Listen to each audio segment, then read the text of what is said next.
Welcome to another podcast of the Apologist Bookshelf. Gary Zacharias. I'm taking a look at, for the second time, at a book called Guide to How It All Began. And they call it a user-friendly approach. Questions like, where did we come from? Was there a plan? Is there proof? And so I've talked about one chapter in the past. I want to look at chapter 7 this time. It's on the origin of life, and subtitled there is Fossils and Cells Have a Lot to Tell. So a little rhyme to start with there. They have a quote from Malcolm Muggeridge at the beginning. I myself am convinced that the theory of evolution, especially to the extent to which it has been applied, will be one of the greatest jokes in the history books of the future. Posterity will marvel that so very flimsy and dubious a hypothesis could be accepted with the incredible credulity it has. I think there's a lot of reasons why people are so eager to buy into evolution, but that's another story, so I won't go that direction. So all right, here we go. The origin of life, fossils and cells. And they said, to start with, I say they, it's Bruce Bickle and Stan Jantz. They're the authors. So they say, something that's fundamental to science is observation. You perform some kind of an experiment, and then you watch, you see what happens. And it said, here's the problem, though, when it comes to the origin of life. There was nobody around to observe how it started. Nobody's hiding in the bushes there. So what do you do? What does science do to determine how life came to planet Earth? Well, what they said happens is we have to fall back on observation, but we have to observe clues now and try to base theories and explanations on those. So that's what they're going to do in the chapter. Take a look at some of the theories for how life began and how it progressed. So let's start in on that. So what did the first life forms look like? So there appears to be a broad consensus among scientists that the first life appeared on Earth about 3.5 billion years ago. And those are cyanobacteria, really primitive, kind of algae-like. And they didn't progress very quickly, according to this theory there. After about 1 billion years, the Earth still wasn't home to much more than mounds of this cyanobacteria called stromatolites. And they're in shallow water seas. So it says, you're not going to see any life forms like animals. That's going to be way off in the future. So they said there are 3 possible explanations for the start of it all. It says, let's stick to the 3 primary scientific explanations that seem the most probable. So here's number 1. Explanation 1 for the beginning of life, God. Maybe God did it. If you don't want to give him a name, then call it an intelligent designer. And this explanation says that there was an outside power or agent that initiated or guided the initiation of life on Earth. And so the claim there is that if you look at origin of life experiments, that they have failed to show that natural processes are capable of creating life. Sorry. Then here's explanation number 2. How'd life begin? Well, maybe it came from outer space.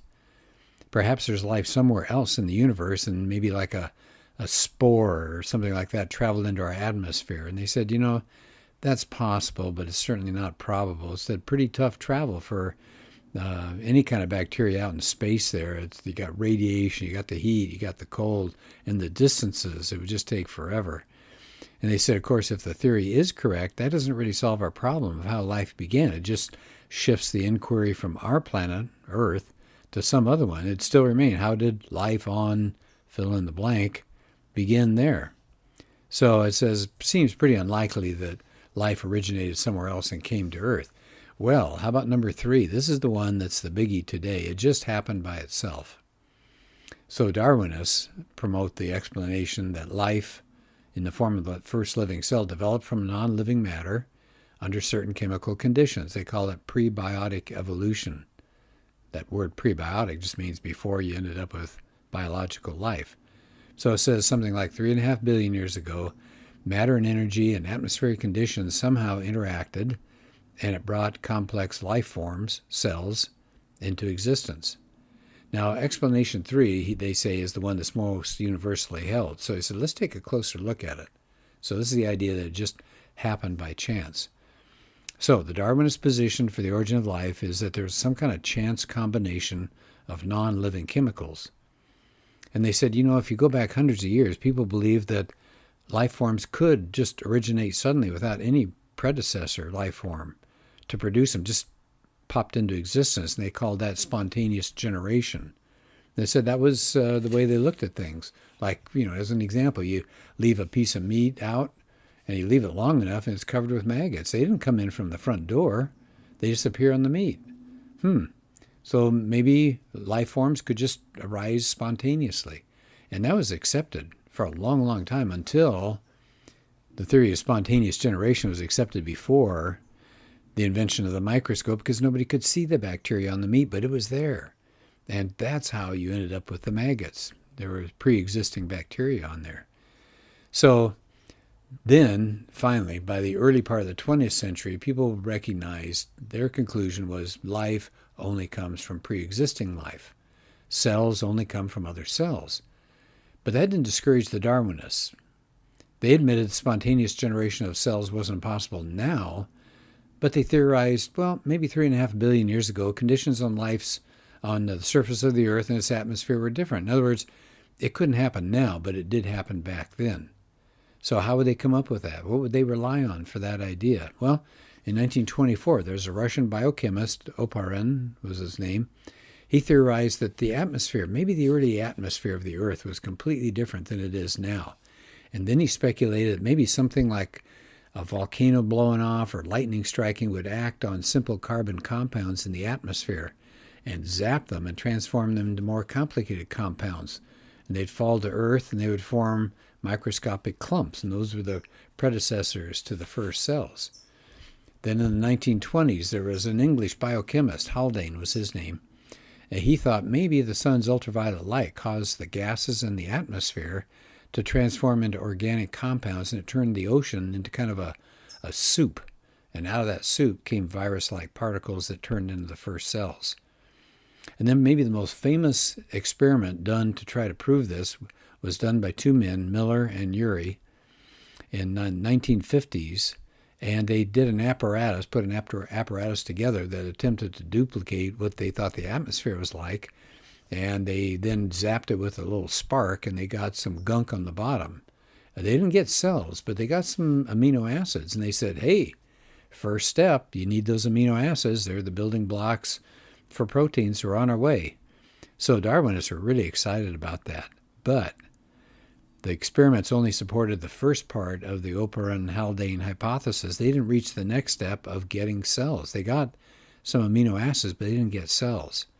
And then there are a lot of problems with that experiment. They said part of the problem is there was no oxygen in the atmosphere of primitive Earth. So that would have ruined the experiment. It says this assumption may be fatally flawed. Right now, the Earth's atmosphere is 21% oxygen. Back then, if it was only 1%, you couldn't get organic compounds to form.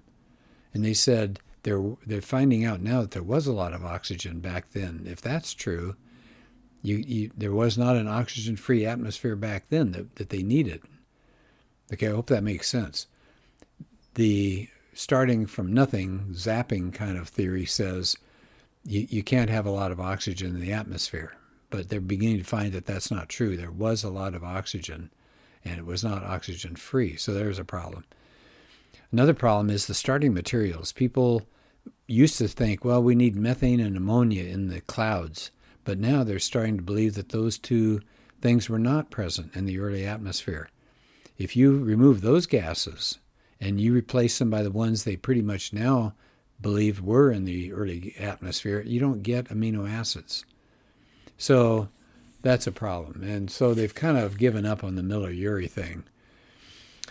So how did life move along? So it said, let's not get into that prebiotic soup there. Let's shift the focus. So let's say somehow you did get algae. But today you've got aardvarks and alligators. You've got anteaters. How did that happen? From that primitive single-cell life to the exotic creatures that are around today. Well, so what's the theory of Darwinism? That all life forms today descended from a single ancestor. So there is some kind of biological chain that hooks everything together. So these new life forms, the Darwinists say, were the results of minor changes over many years. That's that natural selection idea, survival of the fittest.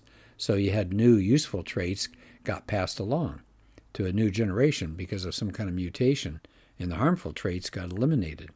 Now, if you give yourself enough time, that better equipped organism won't look like the old ones. It'll start changing. So Darwin recognized that if his theory was true, then what should happen is the fossil record's going to show a lot of what kind of changes? Gradual. It's got to be gradual. Pretty obvious because it's incremental changes here. He thought the fossil record would show gradual change from one form into another. Oops. The problem for Darwin in his day was that the fossil record did not show gradual changes. It didn't show changes from one type to another. And Darwin recognized that, but he was hoping and he was expecting that as people did more and more work out in the field and found more and more fossils, that they would come across examples that actually did show that kind of change. Because, after all, studying prehistoric forms of life was in its infancy back then. But Darwin was confident they would find transitional fossils. Well, 120 years have passed since Darwin. And it says in that time, paleontology has gotten more sophisticated, and they found all sorts of fossils, no doubt. But the fossil evidence that's been collected has pretty much undercut the foundation of Darwin's theory of gradual macroevolution. And they said maybe the best fossil evidence against Darwinism is something they discovered during the Cambrian period, which is about 500 million years ago. It was the beginning of the Paleozoic era. And what they found is an explosion of life. Pretty much all you had was algae and some primitive ferns and other plants before that. And then in the 500 million years time period there, boom, the appearance of almost all the major phyla that characterize modern animal life over just a few million years. 20 to 35 different phyla appeared. There was a burst of multicellular life.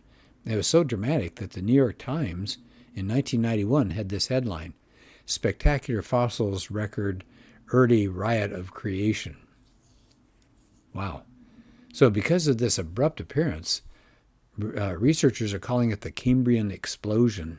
And scientists sometimes refer to it as the biological Big Bang, just like the Big Bang that brought the universe into existence.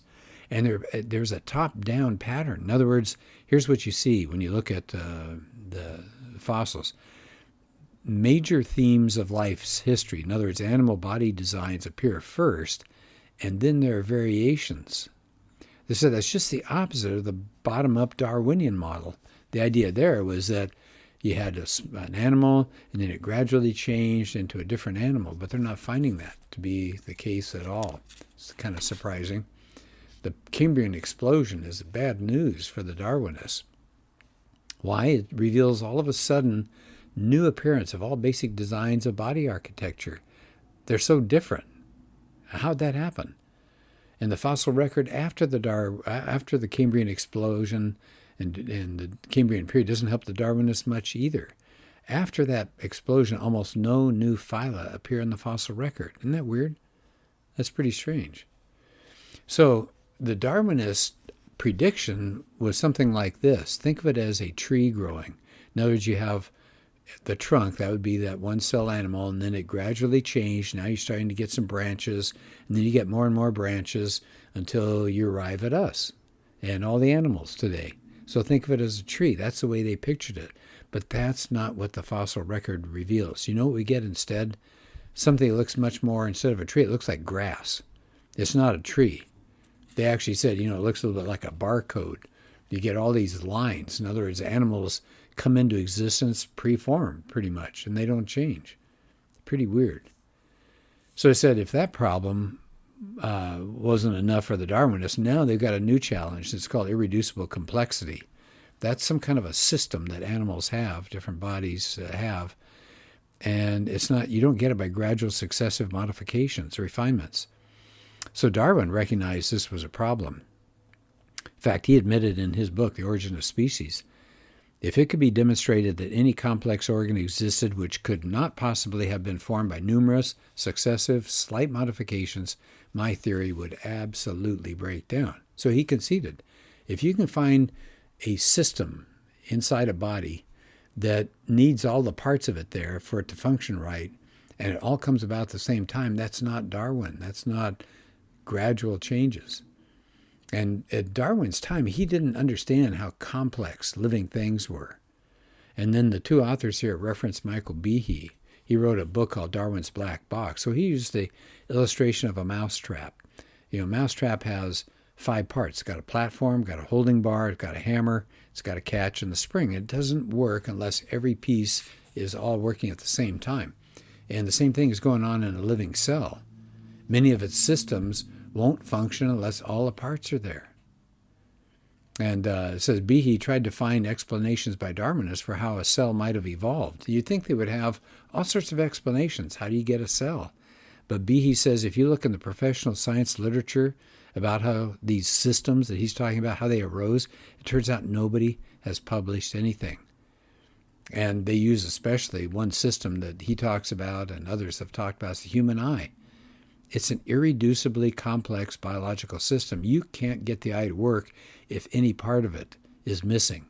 And remember, Darwinian evolution is gradual change. It's happenstance. It's just here and there. But you'd have to have every piece of the eye evolve precisely at the same time for it to do any good at all. Isn't that fascinating? Wow. Okay, so I'm starting to wrap up here, getting near the end of the chapter. People have tried to get around this. There was a theory for a while called punctuated equilibrium, that a species stays the same for a long period of time, then boom, one little population has rapid evolutionary change, and then only after the changed population gets big enough and then takes over the others will they show up as fossils. But that's not really, scientists have poo-pooed that one. They can't figure out what to do with that. Of course, if you're talking about Darwin, if you're looking for transitional forms, that's the big area that people would question. Well, aren't there some transitional links, missing links? And one that always has come up is Archaeopteryx, which is kind of a bird-like thing. And Darwin has said, see, this is the moving from lizard to bird. But a combination of features doesn't mean that it was traditional. It could be an intermediate without the creature being transitional. There are too many structural differences of this thing to be the ancestor of modern birds. They give a couple of other examples, and there's really not much that they've been able to find in that field. Okay, so that's the end of the chapter. I like the book because they give you some other places to go to. There's one called, a good book they recommend is Of Pandas and People. Then Michael Denton's book, a little heavier reading, called Evolution, A Theory in Crisis. And they mentioned Darwin's Black Box by Behe. Jonathan Wells has a book called Icons of Evolution. And then Dr. Hugh Ross, a person I've met, and I think he's a wonderful individual, he's got a book called What's Darwin Got to Do with It? All right, so there you go. Does the Darwinian idea work? No, it's got a lot of holes in it. So I hope you enjoyed this chapter. And again, the book is called Guide to How It All Began. And it's, I think it's easy enough for a high school student, probably even a junior higher, to take a look at. So if you got somebody in the family that's kind of curious and wants a quick once-over, it's got some really good things in here. Okay, well, that's it for this time, and thanks. We'll do another podcast soon, I hope. Bye-bye.